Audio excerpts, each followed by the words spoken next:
हमारा देश यूँ तो टेक्नोलॉजी में आगे बढ़ रहा है, फिर भी अब अंधविश्वास में कुछ कम नहीं है। क्योंकि अंधविश्वास पे अब इस तरह से विश्वास करते आंख बंद करके, और वो भी एक तबका खास करके महिलाओं का। अगर महिलाओं को कैसे ही भी अब अंधविश्वास में धकेलना हो तो उसको कुछ भी कह दो, अब वो उस चीज़ को मान लेती है। उसी वजह से अब 5 बहन होती है और वो एक मौलवी के पास आती है, और वहीं पे अब वो मौलवी अब उनका फ़ायदा उठाता है। उसके बाद अब वो कुछ ऐसा करता है, अब वो फिर पुलिस के पास आती है और पुलिस का अब डायल 112 कॉल करती है और फिर सारी आप बीती बताती हैं। तो आज की कहानी।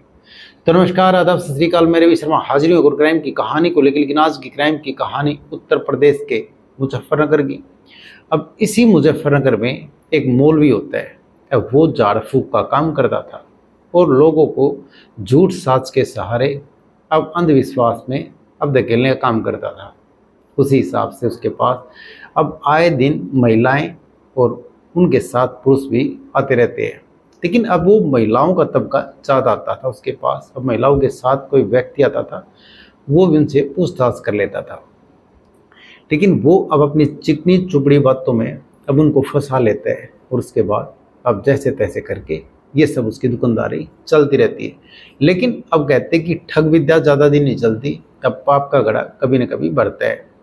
उसी अब हिसाब से अब दिल्ली की रहने वाली अब 5 बहन होती है, लेकिन उन्हीं में से 4 बहन वहाँ पे आती जाती रहती है।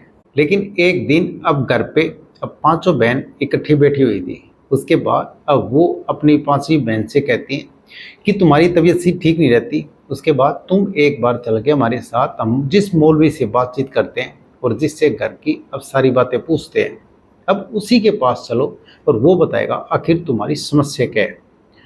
उसके बाद अब वो उनका काम मानती है और वो उन पर विश्वास करके उनके साथ चली जाती है। लेकिन जैसे ही अब 5 बहन वहाँ से दिल्ली से सीधा अब फिर उत्तर प्रदेश जाती हैं और फिर मुजफ्फरनगर के उस मौलवी के पास। लेकिन जैसे ही उस मौलवी के पास जाती हैं और बैठती हैं, वो फिर अलग अलग सब की बातें बताता है। अब जो उस बहन को वो लेके गए थे, उसका जैसे ही नंबर आता है तो उसका साफ साफ मना कर देता है कि इसका काम बड़ा है, आज नहीं होगा। उसके बाद उसको डराता है, और वो अब महिला जैसे ही वो 5 बहन अब बातचीत करती है और फिर वो कहती है ठीक है, अंचारों का आज नंबर आ गया, लेकिन तुम्हारा इलाज जैसे बता रहे वैसे ही होगा। उसके बाद वो अपना नंबर देता है, और नंबर देने के बाद वो कहता है कि तुम बात करके फ़ोन पे तब आना। उसके बाद वो वहाँ से लौट जाती हैं और फिर घर पे जाती हैं। लेकिन जैसे उसने बोला कि फ़ोन पे बात करना, वैसे ही वो लड़की फ़ोन पे बात करती है और फिर उसको आने के लिए बोलता है। उसके बाद वो महिला उसके दरबार में फिर से पहुंच जाती है, और फिर उसके बाद वो मौलवी उससे बातचीत करता है। लेकिन वो कहता है कि तुम्हारा इलाज यहाँ पे पॉसिबल है ही नहीं। उसके बाद वो कहता है कि तुम यहाँ पे इलाज नहीं करा सकती क्योंकि तुम्हारे ऊपर जिन का साया है। उसके जैसे ही डरा देता है, अब वो महिला डर जाती है और फिर रोने लगती है। बोलती है आखिर जिन का साया हटे तो हटे कैसे। वो बोलता है कि तुम्हारे ऊपर किसी ने इतना ज़बरदस्त कराया किया है कि जिन का साया है, लेकिन तुम्हारे घर वालों को बहुत परेशान करेगा और तुम्हारे पास एक फूटी कौड़ी नहीं डटेगी। और ये सब ऐसी बातों से उसको डराता रहता है, उसके ऊपर प्रेशर बनाता है। उसके बाद वो कहता है एक तरीका है, तुम मेरे साथ मेरे घर पे चलो। अब वहाँ से उसको लेके जाता है घर पे। अब वो महिला उसकी बातों में जो चिकनी चुपड़ी बातें होती हैं उनमें आ जाती है और उसके घर पे चली जाती है जिन का साया उतरवाने के लिए। उसके बाद जैसे ही घर पे जाते हैं, अब वहाँ पे वो पानी पिलाता है, चाय पिलाता है, लेकिन उसी दौरान उसको कुछ नशीली दवा मिला करके पिला देता है। लेकिन वो महिला अब जैसी वो नशीली दवा उसके असर करती है, लेकिन जो मौलवी ने सोचा था उस हिसाब से उसको असर नहीं करती, लेकिन उसको थोड़ा चक्कर आता है। उसी हिसाब से बताती कि मेरे को थोड़ा चक्कर आ रहा है। अब वो मौलवी ये कहता है कि तुम्हारे जिन का साया है और यहाँ पे इलाज होगा क्योंकि उसी का अब असर है। लेकिन ये सब बताने के बाद अब फिर वो अपना काम करना स्टार्ट कर देता है।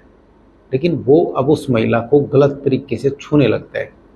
अब महिला शुरुआत में तो कुछ समझ नहीं पाती, लेकिन जैसे जैसे वो आगे बढ़ता है अब उसके कपड़े उतारने की कोशिश करता है। अब महिला उसको रोकती है, टोकती है और फिर चीखने की कोशिश करती है, लेकिन वहाँ पे कोई नहीं होता उसके साथ। फिर वो धीरे करने के चक्कर में होता है। फिर उस महिला उस चीज़ का विरोध करती है। उसके बाद वो कहता है कि अगर तुमने मेरे को रोका तो तुम्हारी आंखें चली जाएंगी, क्योंकि ये सब जिंद का साया है और वो सब ये करवा रहा है तुमसे। उसके बाद वो डर जाती, सहम जाती है। आखिर मेरी कहीं ना कहीं आंखें न चली जाए। उसके बाद वो उसके साथ काला मुंह करता है, उसका रेप करता है, बलात्कार करता है।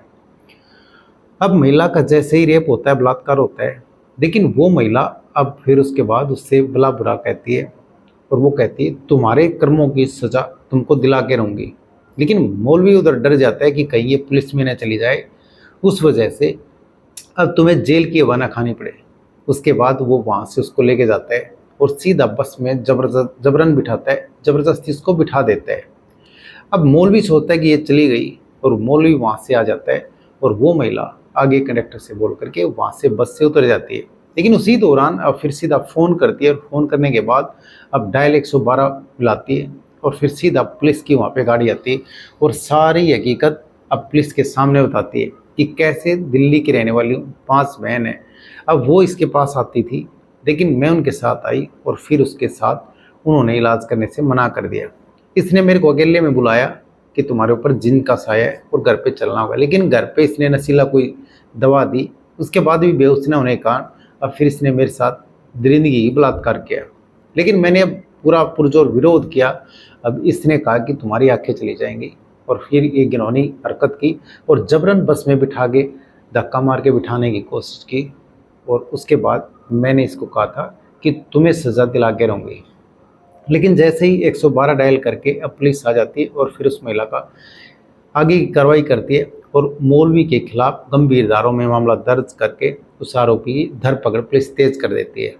लेकिन कैसे एक अंधविश्वास जिस तरह से हमारे देश में अब महिलाएं कहीं इस तरह से जाती रहती है ओझा और तांत्रिकों के पास, और वो उन महिलाओं को अपनी चुपड़ी चिकनी बातों में और झूठ साच के पुलंदे बांध के उनके साथ या तो दवा में मिला के या जबरन उनके साथ रेप करती है। और काफ़ी महिलाएं ऐसी होती हैं क्योंकि वो उनके साथ गलत काम तो कर देता है, अब वो घर पे जाके इसलिए नहीं बता पाती या पुलिस केस इसलिए नहीं कर पाती क्योंकि वो चाहती कि कहीं ना कहीं घर टूट न जाए। उसी वजह से अब जो भी तांत्रिक ओझा मौलवी होता है, अब उसके कहीं ना कहीं हौसले बुलंद हो जाते हैं कि मैंने उसके साथ किया था तो उसने कुछ भी नहीं कहा। उसके बाद वो वहाँ तो नहीं जाती, अब फिर रहती घर, या फिर और दूसरी आती तो उसके साथ भी वो वही करने की सोचता है। ऐसे न जाने वो कितने गुनाह कर देता है, अब कितनी महिलाओं के साथ दुष्कर्म करता है, रेप करता है। लेकिन कहीं ना कहीं उसको जैसे उसके पापों की सज़ा या उसकी दुष्कर्मों की सज़ा तो एक दिन न एक दिन मिलेगी, जैसे इस मौलवी को मिली। तो कहानी सुनाने का मतलब किसी का दिल दुखाना नहीं या किसी की भावनाओं को ठेस पहुंचाना नहीं। ये कहानी सुनाने का मतलब आप सतर्क रहें, सावधान रहें। तो कैसी लगी आज की कहानी कमेंट सेक्शन में जरूर बता दें। वीडियो को लाइक कर दें, चैनल को सब्सक्राइब कर दें, बेल आइकन को प्रेस कर दें ताकि हर वीडियो को नोटिफिकेशन मिलता रहे। जय हिंद, जय भारत।